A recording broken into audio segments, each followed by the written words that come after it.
அன்பார்ந்த சகோதர சகோதரிகளே, உங்களுக்கும் உங்கள் குடும்பத்தில் உள்ள அனைவருக்கும் சமாதானம் உண்டாவதாக.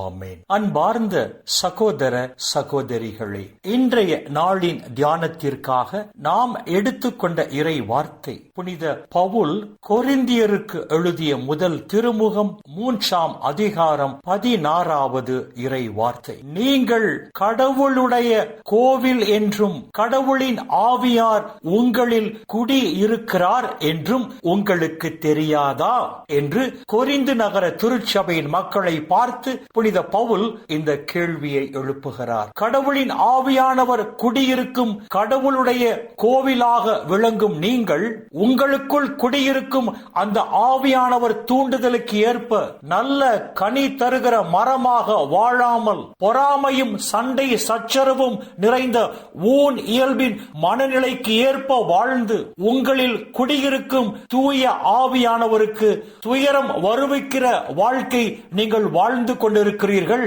அது கடவுளுக்கு ஏற்ற வாழ்க்கை அல்ல. அது கடவுள் விரும்புகிற வாழ்க்கையும் அல்ல.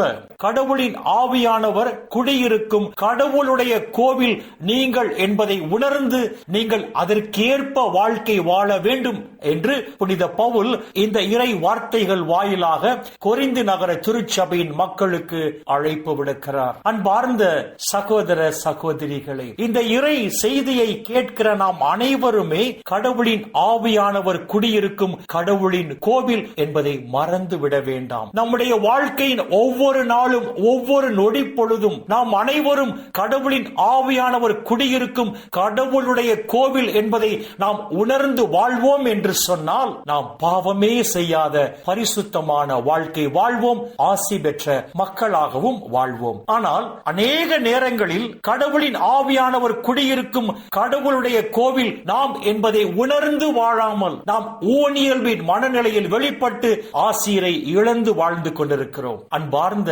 சகோதர சகோதரிகளே, நல்ல கனி தந்து மிகுந்த கனி தந்து இந்த உலகில் பரிசுத்தமான வாழ்க்கை வாழும் போது கடவுளின் ஆவியானவர் குடியிருக்கும் கடவுளுடைய கோவிலாக நாம் திகழ்வதால் நாம் இந்த உலகில் ஆசி பெற்ற மக்களாக வாழ்வோம். மாறாக கெட்ட கனி தந்து நச்சு கனி தந்து தூய்மை இல்லாத ஒரு வாழ்க்கை நாம் வாழ்வோம் என்று சொன்னால், பரிசுத்தமில்லாத ஒரு வாழ்க்கை வாழ்வோம் என்று சொன்னால், ஊனியல்பின் மனநிலைக்கேற்ப நாம் வாழ்வோம் என்று சொன்னால், கடவுளுடைய ஆவியார் குடியிருக்கும் கடவுளுடைய கோவிலாக நாம் இல்லாததால் நாம் ஆசீரை இழந்து வாழ்வோம் என்பதை மறந்துவிட வேண்டாம். அன்பார்ந்த சகோதர சகோதரிகளே, இம்மையிலும் மறுமையிலும் நாம் அனைவரும் ஆசி பெற்ற மக்களாக வாழ வேண்டும் என்றே கடவுள் நம்மை பெயர் சொல்லி அழைத்திருக்கிறார் என்பதை மறந்துவிட வேண்டாம். எனவே வரப்போகிற நாட்களில் நல்ல கனி தந்து மிகுந்த கனி தந்து இந்த உலகில் பரிசுத்தமான வாழ்க்கை வாழ்வோம். அப்பொழுது கடவுளின் ஆவியானவர் குடியிருக்கும்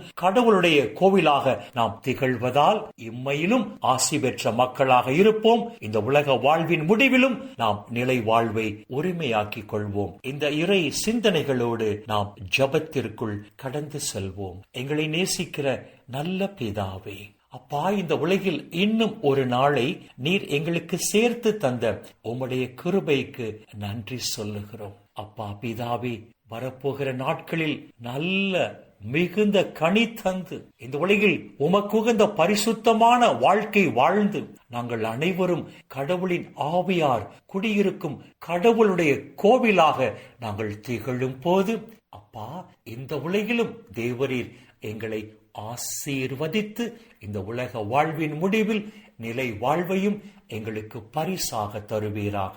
அப்பா பிதாவே, இந்த இறை செய்தியை கேட்கிற எல்லா மக்களையும் அவர்கள் குடும்பங்களையும் விண்ணக ஒளி பீடத்திலிருந்து தேவரீர் நிறைவாக ஆசீர்வதிப்பீராக.